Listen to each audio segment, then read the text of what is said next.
Hello and welcome into the latest edition of ESPN FC. Kay Murray, Alejandro Moreno and Stevie Nicol sporting quite the tie this evening. It's a Bobby Dazzler. It is a Bobby Dazzler. Tell us more, Stevie. We cannot go on the show without addressing this. My granddaughter Nora and her friend Emily roped me in to let me bedazzle one of my ties. It's bedazzle, all right. Beautiful.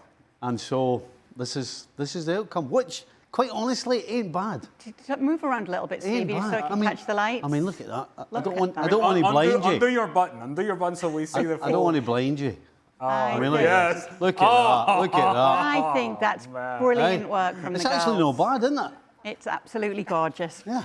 All right, there we go. We've addressed the tie. Well done, Nora. Well done, Nora. And Emily, was it? Emily, yeah. And Emily as well. Emily. Well done, ladies. Yeah. Thank you. All Thank right. you so much. Let's talk about Barcelona, shall we? And the transfer window right now, because these are the news and notes according to reports. Ferran Torres agreeing to personal terms with PSG. Rodri's situation has Man City and Barca negotiating a transfer fee. As for Julian Alvarez, Atleti are digging in their heels and planning to retain the forward despite the Barcelona interest. And Ronald Araujo set to join Liverpool on loan. We're going to get to all of this, but we must start with Ferran Torres, with this news coming in about to move to PSG. He wants to go. The club are not stopping him. But that brings up a lot to talk about with Barcelona right now, because Robert Lewandowski going on, Ferran Torres moving on. Will this be a problem for them? Do they need a replacement in that position? Well, the first thing I'll say is, in regards to Ferran Torres, that whole calculation that you just did there, in which by default, he seems to have become the starting number 9 for this team, given the fact that Lewandowski has gone, and you look around and you go, well, if it's not Lewandowski, I don't think we have anybody else, so I guess we'll play Ferran Torres. Apparently, Ferran Torres did not do that calculation himself.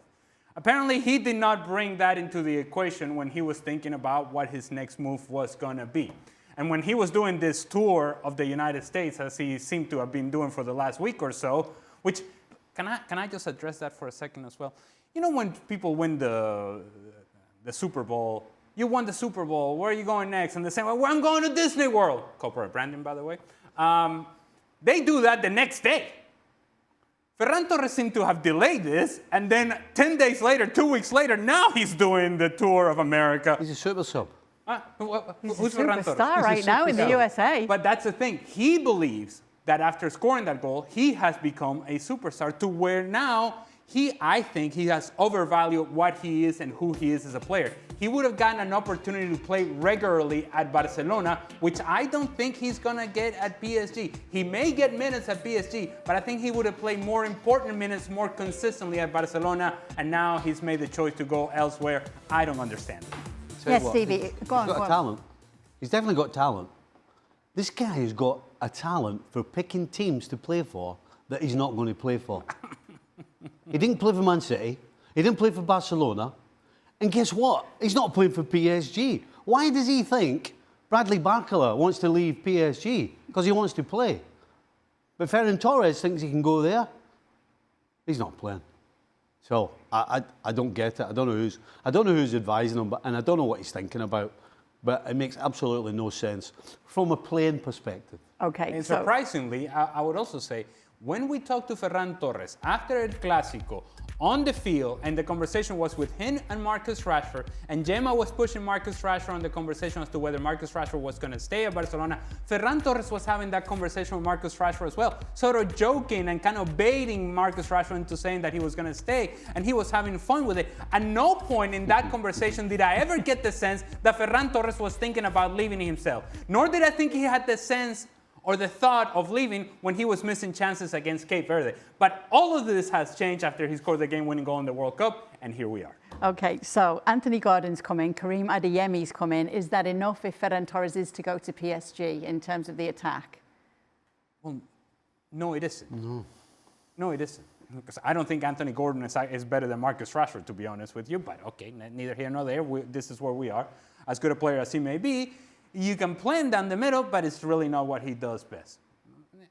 Karim Adeyemi gives you a change of pace. You can play him down the middle, but it's not what he does best.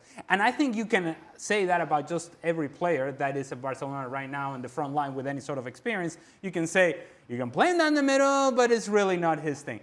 So it begs the question, and we obviously have to come to the conclusion that Barcelona thinks that they're going to get Julian Alvarez, because otherwise you just don't let people walk out the door without having certainty that you know there's a player that can take the place, in this case of Ferran Torres or Robert Lewandowski or whoever it may be. Stevie?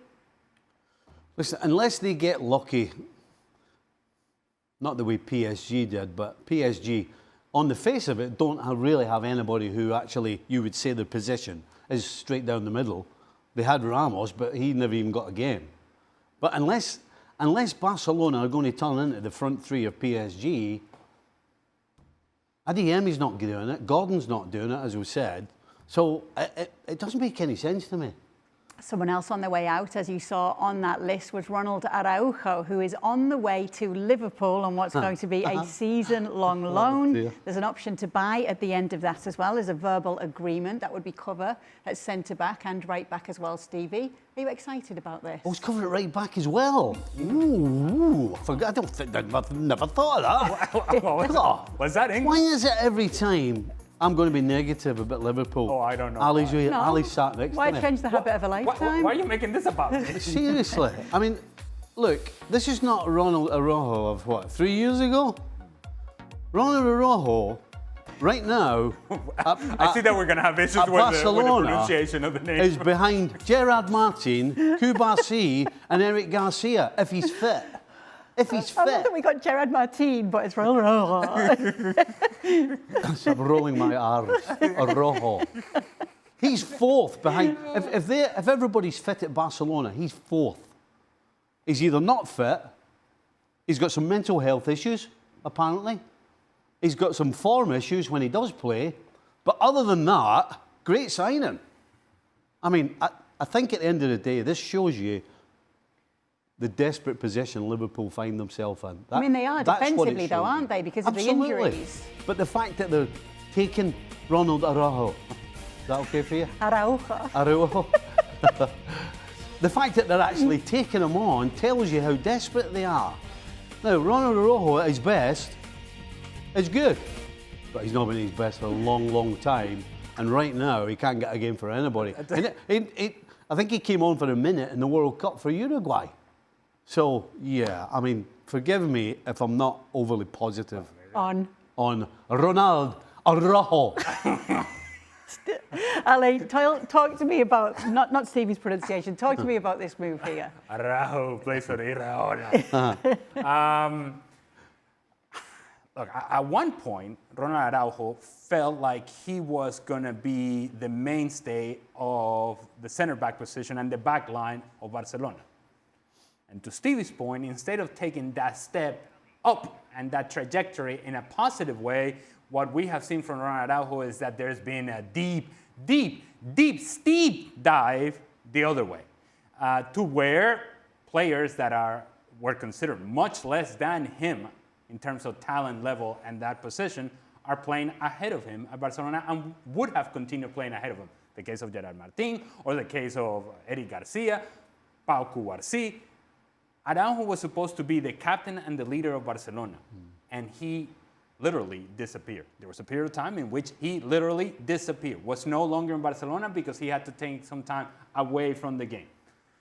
We assume that he has recovered mentally and physically, but can he recover the level of play that he had, to Stevie's point, 3 seasons ago? That is a big question. And so Barcelona allow him to walk away and put him out on loan because they just don't think they have a use for him. Yeah. And for them, it's like, yeah, well, go ahead, you pay his salary, because for us right now, it doesn't seem to make a whole lot of sense. We have other players that we think are superior to him.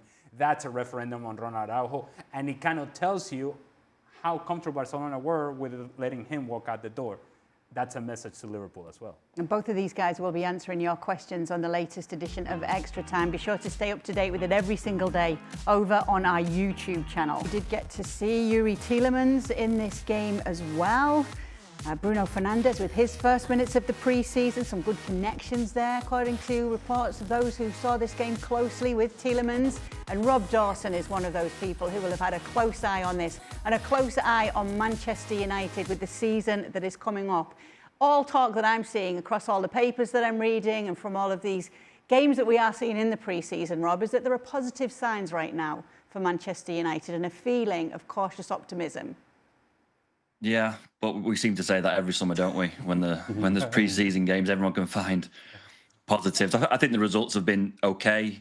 We're only just starting to see the guys who were at the World Cup come back into the squad, and so it's a little bit of a mishmash of players. It's not the team that Michael Carrick is going to start with on the first day of the season, but there has been some positive signs. Brian Mbeumo scored again today. He scored against Atletico Madrid as well. So that's one positive. They've had players like Harry Maguire has come through a couple of games and has looked okay.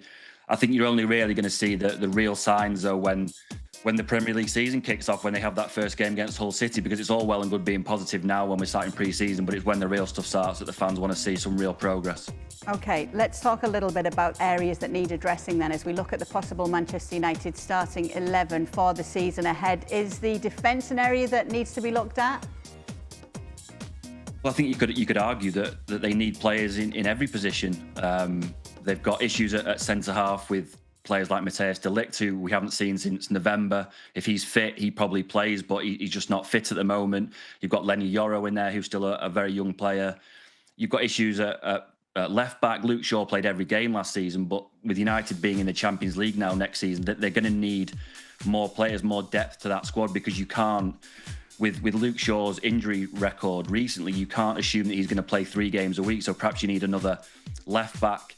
You also probably need more depth in midfield. I think lots of Man United fans were expecting a marquee midfield signing to replace Casemiro. And while they've signed André Santos and Yuri Tielemans, 2 good signings on paper, they haven't had that marquee signing. And then you're looking at the forward line. You could argue that they need more strength in depth in that front 3, particularly at centre forward, where at the moment, if Benjamin Sesko is fit, your number 2 is Joshua Zirkzee, who just hasn't performed very well in the Premier League. So there are issues everywhere, really. I mean, we've still got a couple of weeks left of the transfer window, and United will hope to address some of that. But there does appear to be a lot of work to be done to that squad. Yeah, Rob just mentioned it there. It's going to be a heavier schedule with Champions League football to factor in as well, Stevie. Yeah, and right now, Manchester United players will not be thinking about that. That's something that's going to hit them when they start getting into the season, because they're used to just playing 1 game a week last season. And you kind of forget how difficult it is when the games start piling up when you're not involved in it. And so they're expecting to be as sharp. I mean, particularly going forward.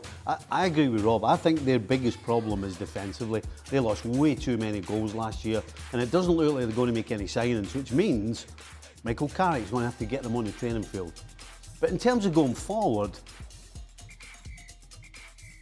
they were able to recover and then be sharp for the next game last season. And so going forward, Cunha and Mbeumo, Fernandes, even Sesko at the end of the season, they all looked really sharp from when Carrick took over right the way through the end.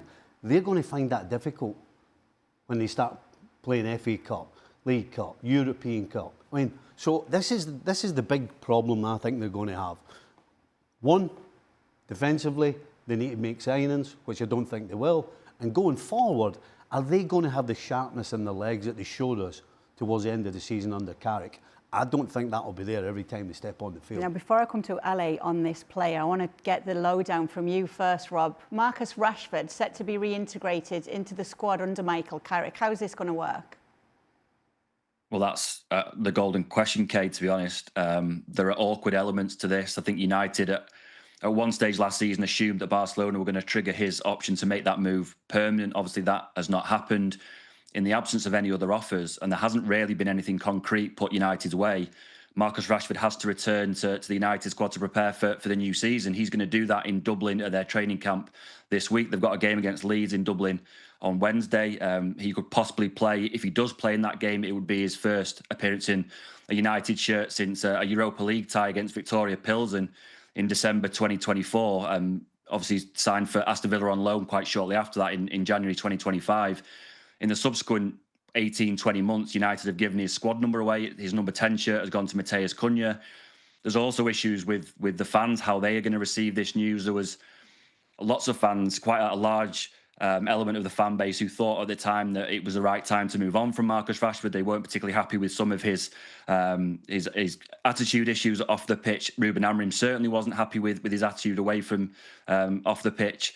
There are some United fans who think that he deserves a second chance, that he played quite well at Barcelona. He's done all right for England at the World Cup, and United can't turn down the opportunity to have good players back in that squad. So it's going to be very, very interesting. If Marcus Rashford does come back to United permanently, and he is part of Michael Carrick's squad for this new season, what kind of reception he's going to get from the fans, because I think at best right now it's going to be mixed. But with Michael Carrick, let's talk about the difference there, because obviously this isn't Ruben Amorim that's dealing with the player now.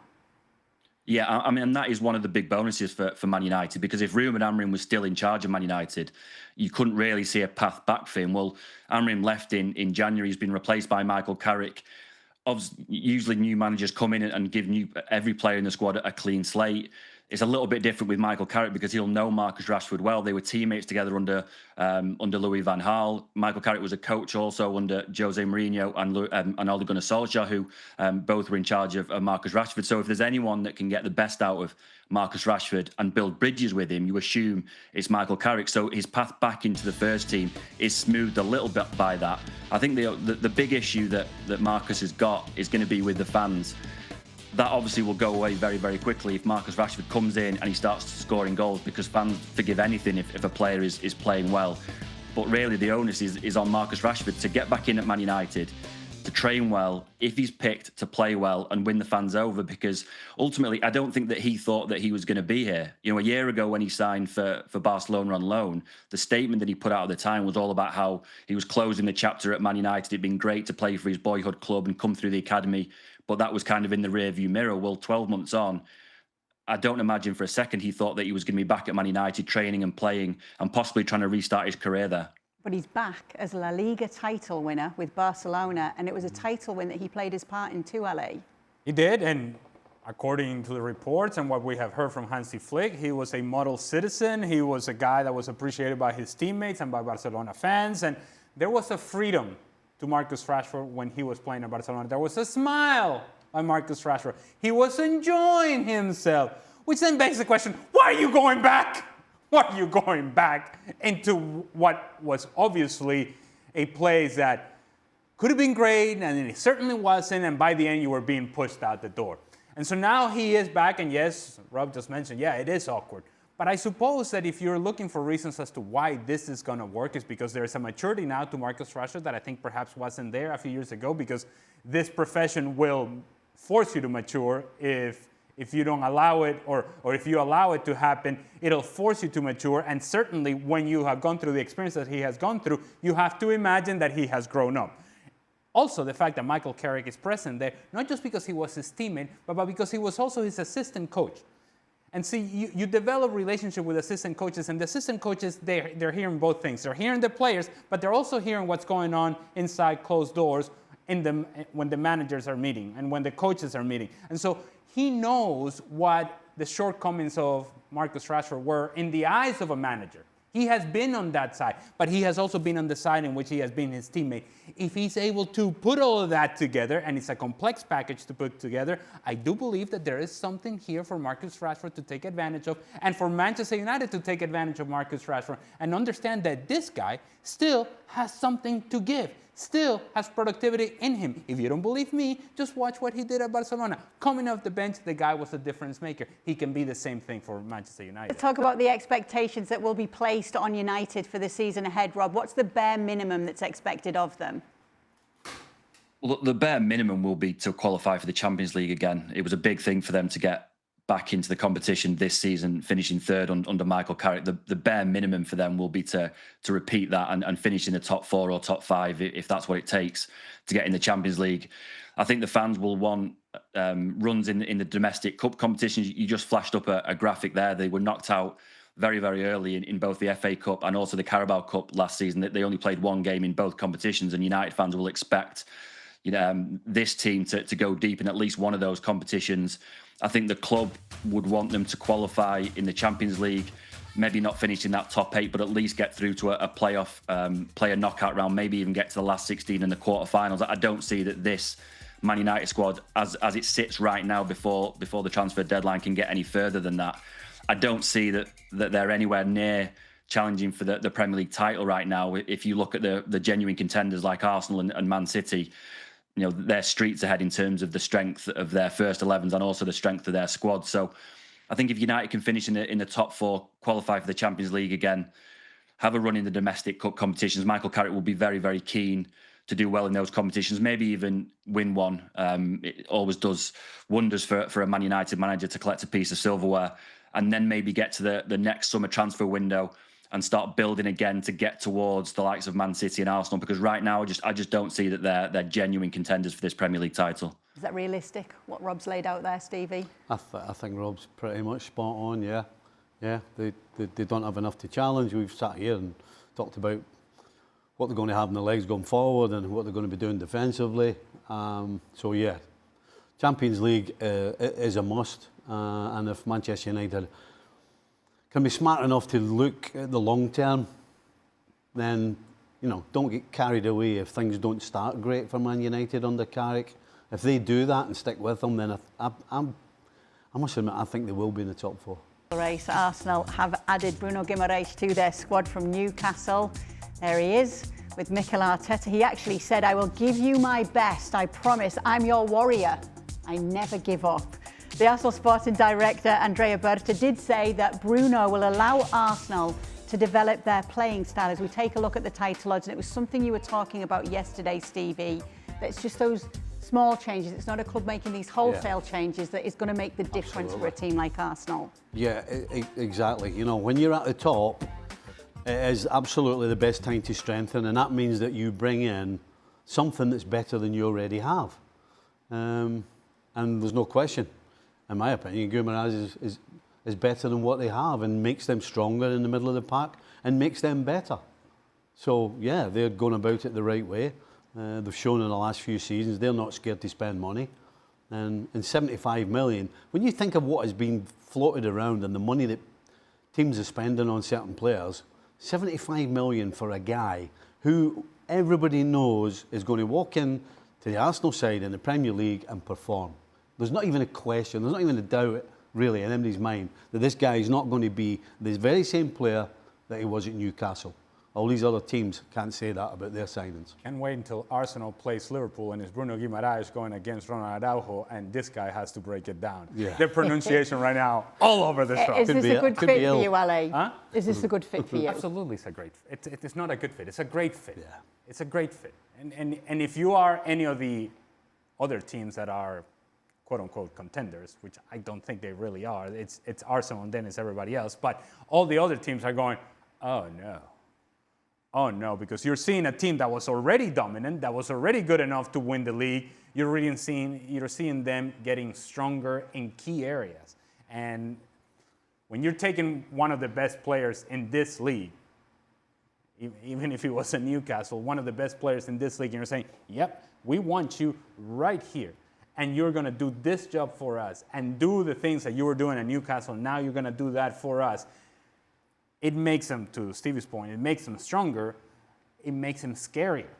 It makes this team tougher as well, because there is something about Bruno Guimaraes and his presence on the field that there's a toughness to the way that he plays and a personality with which he plays. If I were to draw up ideal signings for Arsenal, this would have been one of them. This is a really, really good time for Arsenal. The word that you reminded me of there was nasty. Yeah. If there was one thing, as hard and as tough as Arsenal are, they didn't really have anybody that was nasty in the middle of the park. They do now. Yeah, and he's even said, I'll be your warrior. Magic. So we'll see. Has it put them head and shoulders above the rest, Rob, in the title race? I think it certainly elevates their starting 11. What you've seen recently is big Premier League teams putting a premium on players with Premier League experience. You know, United have signed Cunha and Mbeumo last summer. City have signed Elliot Anderson this summer.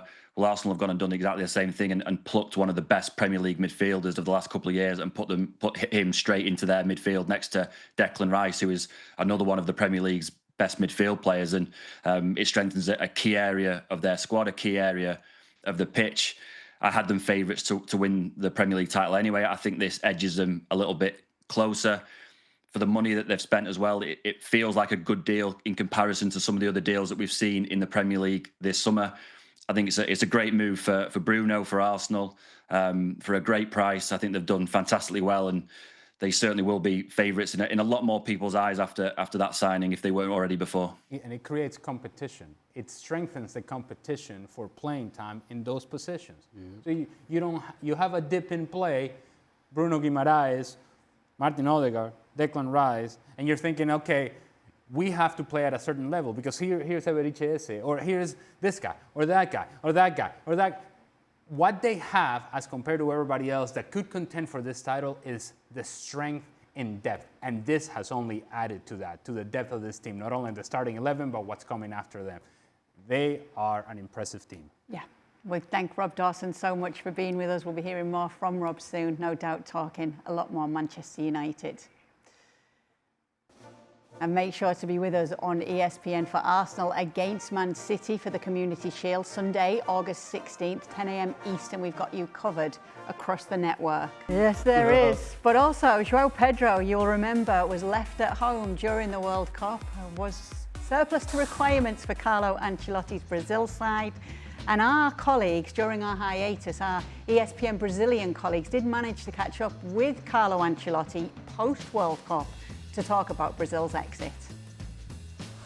Perdimos a Copa do Mundo na pausa de hidratação contra a Noruega. ¿Por qué? Porque até aí o equipo tenía o control. También es verdad que Noruega tenía posesión, pero ha tenido muita posesión en campo rival, en campo suyo. Aquele debate dos 35% de posse, né? Noruega fez o mesmo jogo contra a Inglaterra. Teve o controle do jogo, mas ao final podia ganhar contra a Inglaterra.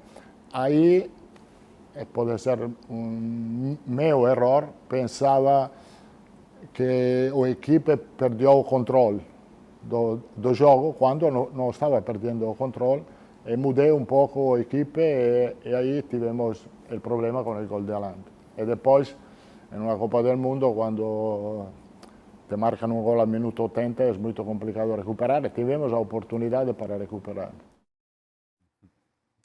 And so there is some sad news today, which we'll get to in just a minute. But first, we must talk about what we've seen here from Ancelotti, talking to our colleagues in Brazil about their exit to Norway. Hydration breaks taking a little bit of a hit again here.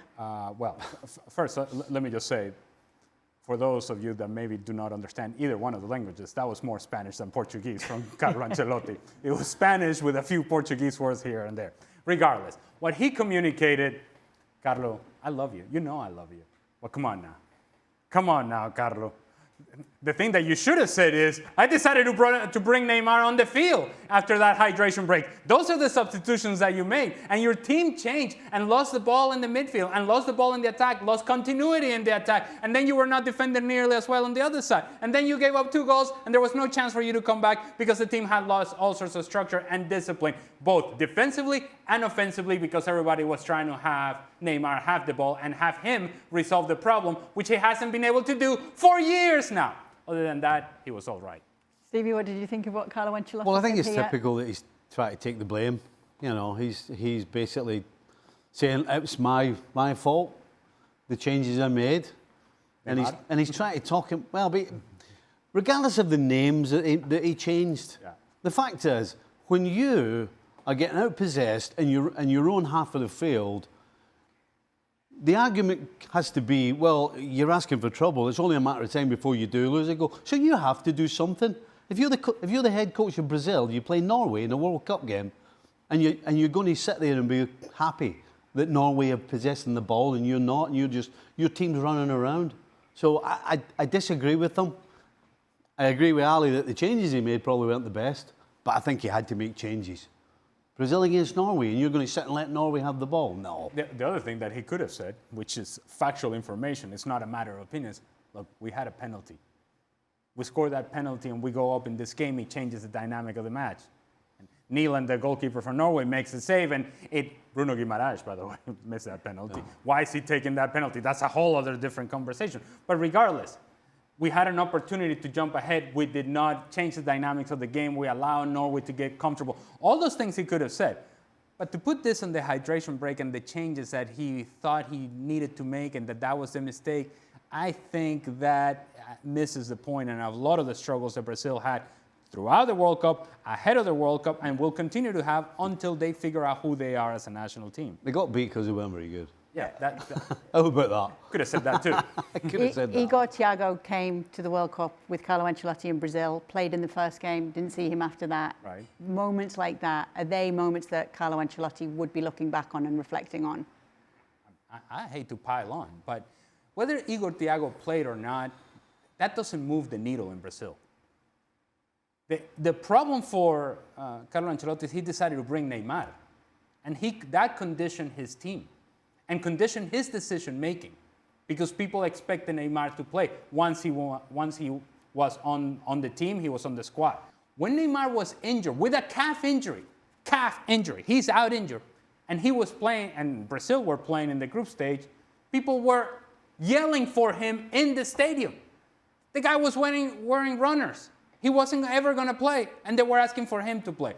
And you brought that problem on yourself by selecting him to begin with. And then you left guys like João Pedro back in Brazil. You said, nah, that's not it. We're going to go with this guy. And you're banking then on Igor Thiago. And when he wasn't the guy, and now you brought Neymar, you're running out of options. And then Rafinha got injured. That didn't help either. There are a lot of things that went wrong for Brazil.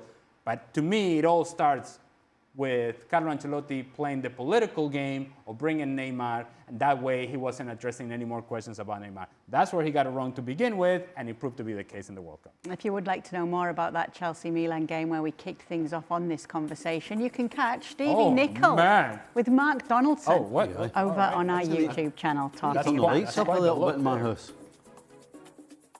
Jorge Messi, the father and representative to Lionel Messi, has passed away at the age of 68. Jorge was a driving force throughout his son's legendary career, and tributes and condolences have poured in from clubs and federations across the globe. Barcelona saying, rest in peace, Jorge. The Argentine Selección saying, stay strong, Leo Messi and family. We're with you during this difficult time, sending you our deepest condolences. Real Madrid, its president and its board of directors deeply regret the passing of Jorge Messi, father of Leo Messi. Our club wishes to express its condolences to Leo, his family and all his loved ones. May he rest in peace. Little League's Cup action last night. Columbus Crew taking on Pachuca. 18th minute, Columbus on the attack. Going to be Bryce Mendes here with an acrobatic finish. Yeah, it's a good finish, but it's a lovely little pick out though. Doesn't panic. Beautifully played, beautifully finished. And first half stoppages. Daniel Gazdag to make it 2 here. That is indeed my kind of range and my kind of goal. Didn't even know what was happening. Eventually just gets to your head. You just get a touch on it. Gazdag, resourceful with his finish. 72nd minute, Pachuca. Usama Idrissi. You ghosted in at the far post. Can they complete the comeback though? Sergio Barreto already on a yellow card here. Gets a second, he's off. He knew exactly what he was doing. He's shaking his head. Knew exactly what he was doing. Then he stuck his big backside out. He gone. Football Americas will have you covered for Leagues Cup and much more. Ale Moreno bringing it as usual on the show. It's streaming now and available. You're a busy man, aren't you? ESPN They were Plus. yelling at me in this show, Stevie. I was picking on you, Ale? Welcome into the latest edition of Extra Time. Ale and Stevie are here, and Stevie's got a sparkly tie on. Oh, Yeah, we all love it. bedazzled. Yeah, Stevie's got a granddaughter, as you can tell. Yeah. And Stevie must have loved a bed as well. You can't say no to Nora. And Emily, No. don't forget And about Emily, Emily. Oh, don't forget my Emily. friend. Yeah, I said I would do it. I mean, it's not bad. It's pretty. It's pretty good, isn't it? Will you be wearing it again? No. Hey, I said I'd wear it once. welcome back, Kay. Thank you. Huh? You been on vacation? Yes, I have. Did you have a good time? I had a wonderful time. I went to England and Spain. Oh, Yes. beautiful. I get the feeling you're setting her up for something here. I'm asking. no, I'm just being really nice. interested in Just being being nice, nice. welcoming All her right, back. Yep. Fair enough. Dan Thomas thought my husband's content that he posted on Instagram was far too positive. Oh. Yeah. About what? The trip? I think, yeah. He expected more screaming kids and, the realities of traveling with a young family. And did But the it kids was- behave? The kids did behave for the most part. For the most Were part. there some tricky moments? Well, of course, with my youngest son Romeo, there's always a few tricky What time moments, was the but flight? we got through it. We had a red eye on the way out. That's going to work. Red eye. Yeah, Bit of Calpol. Get it done on neck. you didn't do that. No. Bit of what? Whiskey? a little sugar whiskey on the. What? No? Yeah, You don't know what Medicine. Calpol is? No. No. like kids. Well, there are other brands, you know, kids medicine. Oh, Pain- okay. All right. We didn't do It knocks that. them out. We didn't do Yeah, that. parenting with Stevie Nicol. Yeah. There you go. Yeah, but yes, lovely. Nice, the flight's We've got a fine. bottle for everyone in our house. Thank you, Stevie. All right. Wouldn't be dazzling. Including that. bedazzling. Yes. Ale, Endrick to the Premier League is likely to happen, but where do you think he's going to go? I really do think that Real Madrid could use Endrick this season. Honestly. So if I were Endrick, I actually would consider staying at Real Madrid. But if the question is about as to where he would go, where he should go, where he may end up, we talked a lot about Manchester United in the show. If you think about it, the more you think about it, the more it makes sense to have a player with a profile of Endrick. He is different than anything else they have in the attack in a central position. So thinking that perhaps that could be a place that could think about Endrick as a possibility. I was thinking more along the lines of a Fulham, Oh, well. where he's going to play. 100% he's going to play. Right. And Fulham are going to play attacking football. They're not going to win all the time. They're going to win a fair share. They're going to create chances. Somebody like Endrick has to go somewhere where he's going to play all the time. Otherwise, what's the point of moving away from Real Madrid? As I said, Stevie, I would stay at Real Madrid if I were him. But Well, and I was looking at it from the perspective as to what team near the top of the Premier League could use a player like Endrick, and I thought, well, And that would be attractive to him given the competitions yes, that they're in. Absolutely, and it wouldn't feel like such a demotion, if you will, if you're right, so that's going to be half the problem. Yeah. Getting his head round not being at Real Madrid and right. And after the season he had last year, being out on loan and how well he did, he must be thinking like, okay, all right, keep it going. like, yeah, let's keep it going. Is that going to happen in Real Madrid? Well, probably not. Let me go somewhere else that I can do that. I don't know where that place can be. I'm just thinking that Manchester United could use a player like Endrick. Okay. Stevie, how many times will you be watching the second half of the Argentina-England game throughout the season to cheer yourself up if Liverpool are struggling again this season? Well, I would have to say I won't be, because if Liverpool are going to be struggling as badly, I'm going to smash the telly. Oh, So I'll not You be won't able be to watch watching anything. I'll be hiding no. somewhere. The negativity around Liverpool this season has already begun. incredible, Ale. I know. But even if you try really hard to be positive, Yeah. there's nothing to hold on to. What can I hold on to? Your bedazzling Well, skills? apart from my tie. You see what I mean? It's tough, isn't it? It's tough like pronouncing right Ronald now. Araujo's name, right? I thought it was fantastic. What are you on about? You're all over it. Give us another. Araujo. Well, that was actually... That was probably the best of the show, That'd be wasn't the best it? one. Well, practice makes perfect. Who wins the Champions League this season, guys? Oh, boy. Here we go. I mean, why would you go against PSG? A three-peat. Yeah. Been done before. Was Ferran Torres up top? Bayern, long time ago. Um, Ferran Torres won't be up top, that's the thing. if you're not making an argument for PSG, but why wouldn't you? But let's just say that we take PSG out of the equation, and then you have to imagine that Arsenal, making themselves stronger as they have been, would get even closer to PSG. Although as I mentioned a couple of shows ago, that they still haven't answered the question of who plays up top. They're still on the Victor Gyökeres bandwagon, and that's a shaky bandwagon to be on. Bayern Munich would seem to be a team that I thought they were the closest to truly challenging the offensive game of PSG. And that first game of that semifinal, where they were just going back and forth, if Bayern Munich had been able to control some of those transition moments, maybe then there's an argument to be made that Bayern Munich would have advanced past PSG. I'm going to say Bayern Munich. Okay. Ale, are you confident Mourinho can figure out how to play Mbappe, Vini and Bellingham? No, because I think, some people may argue against this, but I think that Carlo Ancelotti is a better manager than Jose Mourinho. You can argue one way or another, and I'm not really going to die on that hill, to be honest with you. But if Carlo Ancelotti was not able to figure that out, and not only was he not figure it out tactically, but he was also not able to figure out in terms of the man management, which seems to be a strength of what he does and has done over the course of his managerial career, getting players to buy in certain things, then the challenge is not so much on Ancelotti or Jose Mourinho. The challenge is on the players. In figuring out how is it that they're able to work together. I imagine that Vini Jr.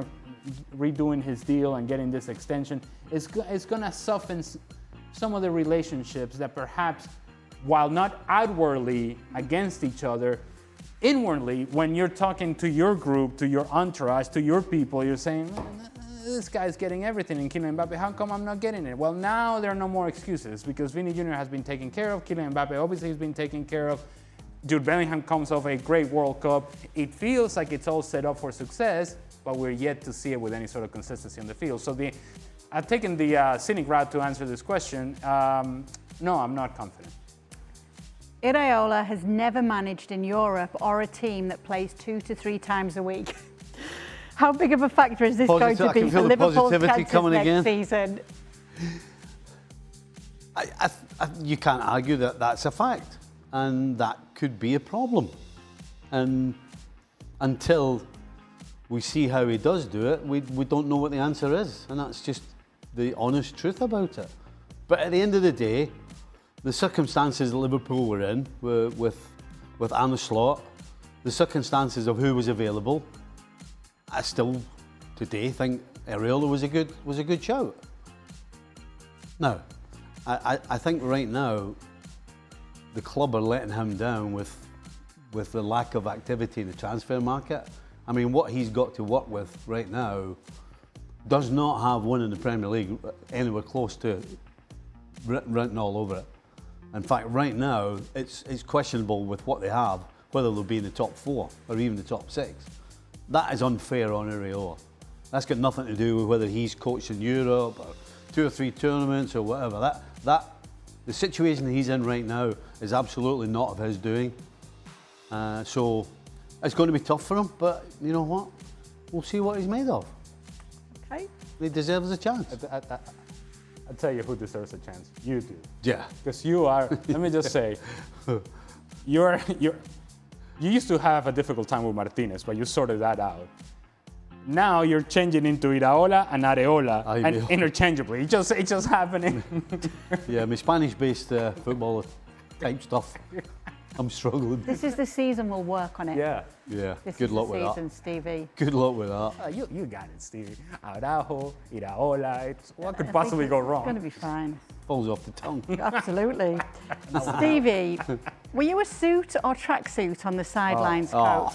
Which did you prefer? I was a tracksuit man, absolutely, big time. I even wore boots. Yes, he did. Yes, he I did. even wore my boots. Yes! Look. Oh, man. I always remember Dave Sharrikin. Yes. That's a look, baby. This one, you can. He's fuming here in the first picture. Yeah, But It's probably you diving, Ale. In the middle one, the jacket's a little too big. I'm thinking. Yeah, That looks like you've admitted defeat. We didn't bother with sizes at the refs. Whatever. Just grab one. Just grab one.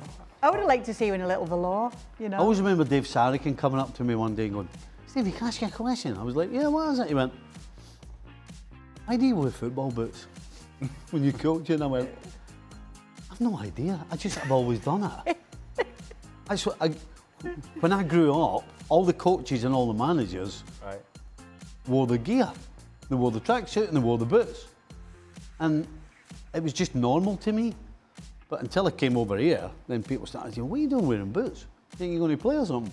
Yeah. It just felt comfortable and natural to me. Like your tie today. Like my tie today. I mean, not everybody can pull it off, let's be honest. No, and we will not be pulling it off because it's beautiful. Hey, You not certainly everybody can pull it off. But I honestly believe that you should not retire it. You should bring it back.